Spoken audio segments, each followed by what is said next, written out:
graduating students. Okay, so that will be on Wednesday, Thursday, and Friday.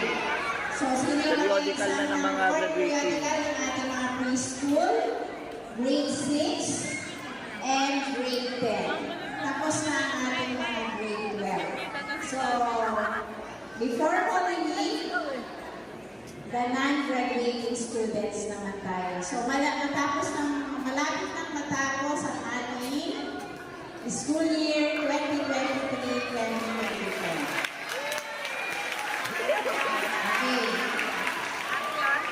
Last Saturday, our Taekwondo team, the SCCB Taekwondo team, will have a 2024 Smart MVP Manila CPJ Taekwondo Championship at San Andres Sport Complex, Malate, Manila. So, ang ating mga Taekwondo kids ay naka-receive ng bronze medalist, silver medalist, and gold medalist. Okay.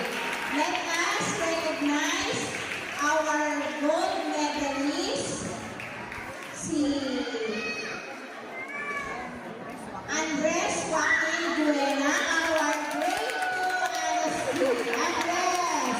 Ayan, sunod na po niya Uy! yung gold medalist. Pati ka doon! Our silver medalist is Nancy.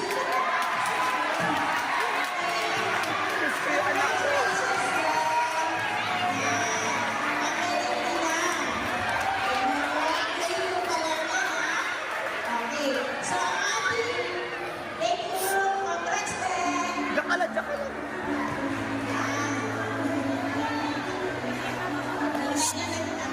Doon ka lang muna daw, doon lang muna daw. Then, ang ating silver